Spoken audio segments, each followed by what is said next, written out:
ndị be anyị sị na ọ bụ na okenye akwacha akpịrị ụmụ mmụọ ege ntị. Igbo mụrụ nze ma ọzọ ekene m. Ndị be anyị sị na agụghị ụzọ agụghị ọnụ. Tata chi efogbu mana obi adịrọ m mma maka na ka anya ọbụla dị na eji enere ene eyi alọ ya alọ.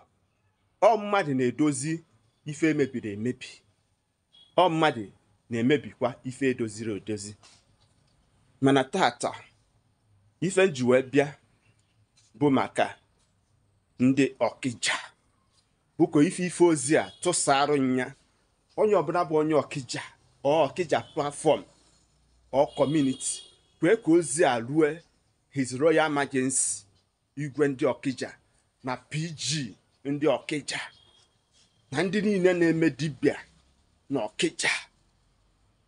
Ọnwa mgbe eke jụrụ ama ha akpụ ka ọ na-agụba jụrụ adịghị nkọ.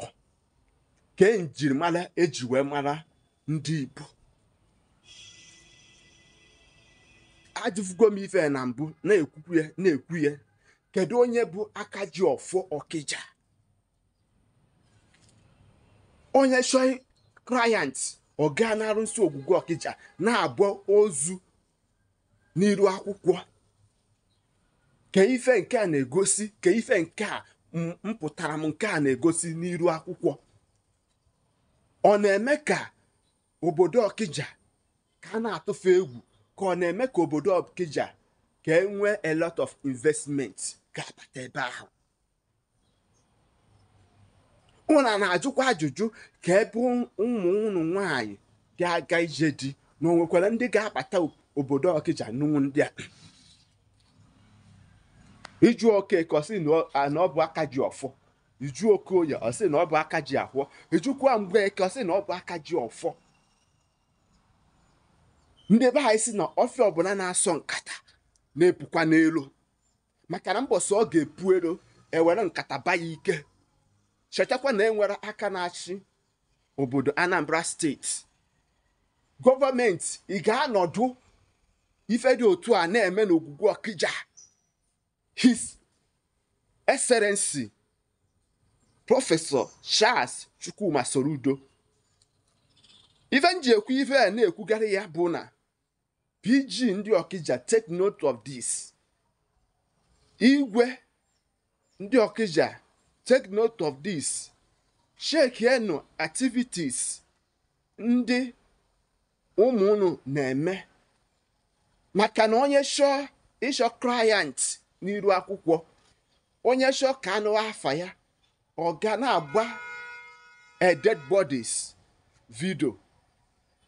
Maka na since akwụ ọkụkọ tiwara akị na ọba, Chigozie Nwangwu gbapere ụlọ nkwari olili na ọṅụṅụ kpatarụ ọtụtụ ife dị iche iche. Onye fetọsị na ọ bụ dibịa nke, onye fetọsị na ọ bụ nke, bido n'iru akwụkwọ.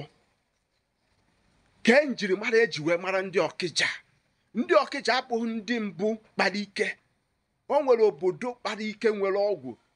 Ịhụ na na-achụkwa kee maka Alọchukwu, ụna na-achụkwa kee maka ndị izu ọgụ. Ụna ajụkwa obodo dị iche iche. Obodo ọbụla nwere omenala fa, even na ala Yoruba nwere omenala fa, ndị Hausa nwere omenala fa, mana ụna ha ma mfụ ha nkafa na-eme ụdị ife dị otu a maka na o so emebi obodo. Ya bụ ife ndị Okija na-eme egeghị eme ka ana Igbo too eto, kama ọ ga-eme ka mba niile n'ụwa niile na-afụ ndị ana Igbo ka ndị na-eri anụ mmadụ. Ozi a na-ezi agba mbụ ọtụ n'ogbe, agba ịbụa atụ n'ogbe, ọgba ịtọ atụ n'ogbe. Ọsọ ogbe ka a pụtara. Ọfịa na-asọ nkata na-epukwa n'elu, maka mbọsị ọ ga-epu elu ewere nkata baa ya n'ike. Ka anyị dozie n'ala Igbo be anyị. Ife ha abụghị omenala, ife ha abụghị ọdịnala eji wee mara ndị Igbo. Ọgwụsịa ka ọha n'onu. Cheta na abụ m Mazi-UC. Ife ozi a biko tụsara nya kwee ka o rue PG na Igwe ndị Okija. ka akpọkọnata ụmụ nwanne fe. Igbo mbụrụ nze m ọzọ, ndewo.